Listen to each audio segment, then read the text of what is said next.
I've been out and about looking at the state of other countries' economies to get a sense of how much we should really be panicking. Oh my God, those other countries must be in a terrible state. You would think so. My first stop was to Germany, a country so cold and rational it might as well be a giant calculator filled with people.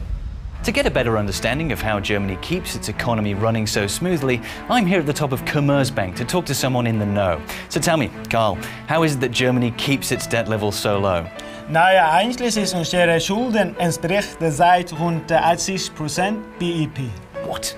Australia's only 34%. What happens when the debt collectors come? Are you going to give them East Berlin? Oh my God, Carl! We need to warn everyone to stop what they're doing and start hoarding, Carl! After spending a few hours with Carl discussing the finer points of German finance and how best to warn the people of Frankfurt that they were nothing but a ton of debt that can speak a language, I headed to Japan, where I heard things were much worse.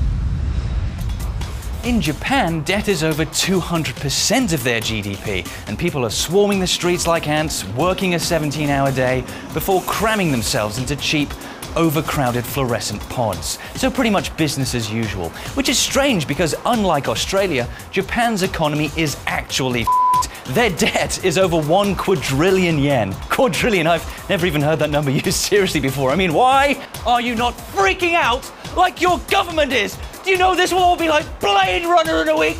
You know at the end of Akira, where its veins come out like sausage meat and it flies in the faces of everyone walking around? Flying home, it felt good knowing that if countries like Germany and Japan can have much worse debt than us, perhaps Australia isn't going so badly.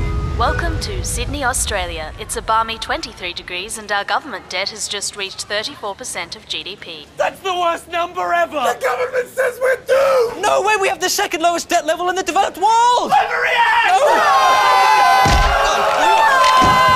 And as I was systematically disemboweled, I wondered if perhaps the Australian government might do well to dial back on the rhetoric, keep things in perspective, and stop cutting everything like a hairdresser on meth.